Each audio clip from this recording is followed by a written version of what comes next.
Friends, ఇప్పుడే అందిన వార్త.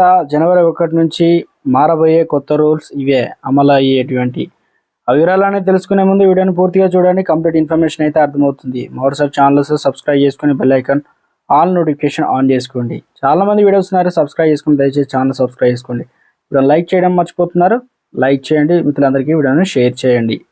ప్రతి నెల ప్రారంభంలో కొత్త నిబంధనలు అమలుకు వస్తుంటాయి. అయితే ఇవి సాధారణంగా ప్రజలపై ఆర్థికంగా కూడా ప్రభావితం కూడా చేస్తుంటాయి. ముందుగా వీటి ప్రభావాన్ని మనం తెలుసుకోవాల్సి అయితే ఉంటుంది. కాబట్టి 2024 కొత్త సంవత్సరం జనవరి 1 నుండి అమలు చేయబోయే కొత్త నిబంధనలు పరిశీలిస్తే సిమ్ కార్డు విషయంలో కొత్త నిబంధనలు అమల్లోకి వస్తున్నాయి. ప్రస్తుతం ఉన్న పేపర్ ఆధారిత కేవైసీ రిజిస్ట్రేషన్ పద్ధతుల స్థానంలో పేపర్లెస్ కేవైసీ సిస్టమ్ ప్రవేశపెట్టబోతుంది. అయితే కొత్త మొబైల్ నెంబర్ కనెక్షన్ కొనుగోలు నిబంధనల్లో ఎలా మార్పు లేదు. అలాగే బ్యాంకుల్లో ఈ కేవైసీ ఏదైతే ఉందో ఇక వాట్సాప్లో మెయిల్లో కూడా అవసరమైన వివరాలు కూడా పొందవచ్చు అన్నమాట.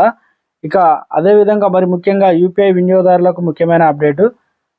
ఎన్పిసిఐ ఆదేశాల మేరకు పేమెంట్ సర్వీసు ప్రొవైడర్లు ఏడాది నుంచి వినియోగంలో లేని యూపీఐ ఐడీలను డియాక్టివేట్ అయితే చేయనున్నారు. అందువల్ల నిర్దేశించిన కాలంలో ఒక ట్రాన్సాక్షన్ కూడా చేయని యూపీఐ ఐడీలను డిజిటల్ చెల్లింపులకు కొత్త ఏడాది నుంచి అందుబాటులో నుంచి ఉండవని ఖాతాదారులు అయితే గుర్తుంచుకోవాలి.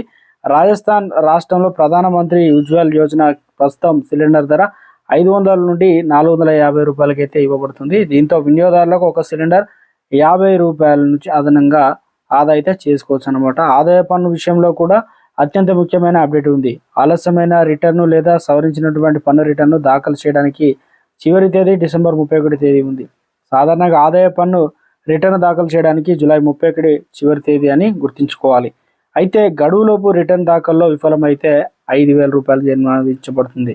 కానీ సవరించినటువంటి రిటర్న్ ఫైలింగ్ ఉచితమే. సకాలంలో దాఖలు చేసిన పన్ను రిటర్న్లో తప్పులు లేదా లోపాలు ఉన్నట్లయితే వాటిని సవరించేందుకు ఇది వెసులుబాటు అయితే కల్పిస్తుంది. చివరిగా కొత్త ఏడాదిలో బ్యాంకు లాకర్ల నిబంధనలు కూడా మారుతున్నాయి.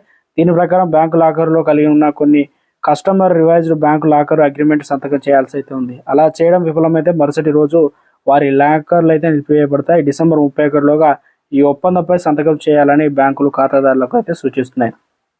ఇలాంటి లేటెస్ట్ అప్డేట్స్ ముందుగా పొందాలనుకుంటే మన ఛానల్ సబ్స్క్రైబ్ చేసుకోండి, బెల్ ఐకాన్ ఆల్ ట్యాప్ చేయండి. ఇప్పుడు లైక్ చేయడం మర్చిపోకండి, మిత్రులందరికీ షేర్ చేయండి. Thanks for watching.